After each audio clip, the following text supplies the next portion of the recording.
Assalamualaikum warahmatullahi wabarakatuh.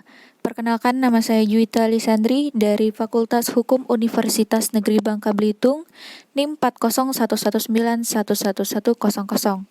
Kali ini saya akan menjelaskan mengenai perseroan terbatas yang merupakan salah satu bagian dari hukum perusahaan.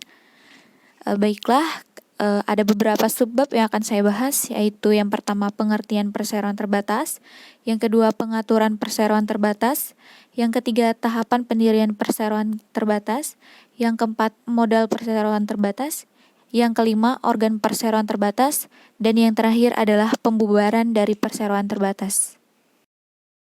Pertama adalah mengenai pengertian dari perseroan terbatas. Secara garis besar, perseroan terbatas adalah badan usaha berbadan hukum yang mana modalnya terkumpul dari berbagai saham, dan setiap pemiliknya memiliki bagian dari banyaknya lembar saham yang dimiliki oleh masing-masing investor. Nah, karena modalnya terdiri dari saham-saham yang dapat diperjualbelikan, maka perubahan kepemilikan perusahaan bisa dilakukan tanpa perlu membubarkan perusahaan tersebut. Nah, jika secara per poin, pengertian dari perseroan terbatas itu adalah yang pertama, badan hukum yang merupakan persekutuan modal. Yang kedua, didirikan berdasarkan perjanjian. Yang ketiga, melakukan kegiatan usaha. Yang keempat, modal dasar yang seluruhnya terbagi dalam saham. Dan yang terakhir, memenuhi persyaratan yang ditetapkan di dalam undang-undang. Nah, selanjutnya, perseroan terbatas diatur dalam Undang-Undang Nomor 40 Tahun 2007 tentang perseroan terbatas. Ada 3 tahap dalam pendirian perseroan terbatas. Yang pertama adalah pembuatan akta pendirian, yaitu didirikan oleh 2 orang atau lebih, dibuat dengan akta notaris dalam berbahasa Indonesia.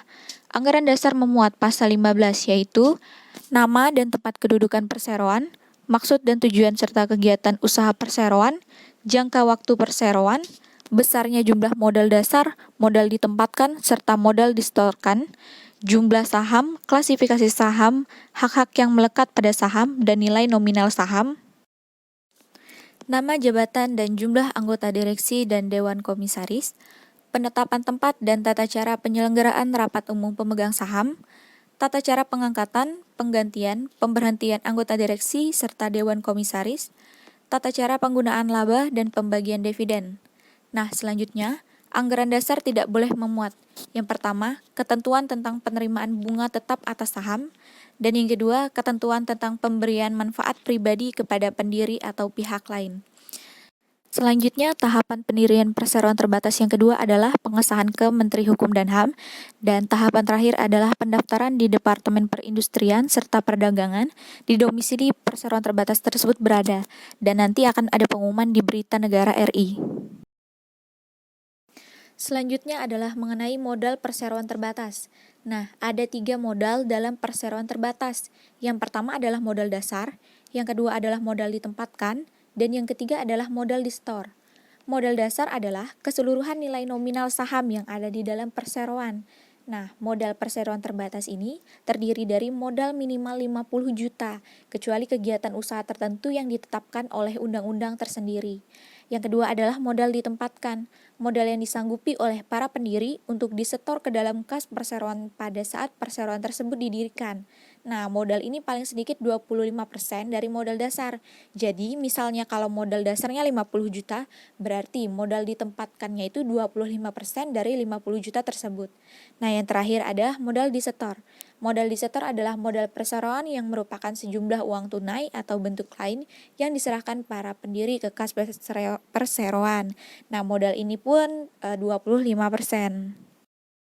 Selanjutnya adalah organ perseroan terbatas. Yang pertama adalah RUPS atau Rapat Umum Pemegang Saham, diatur dalam pasal 75 sampai 91 UU PT.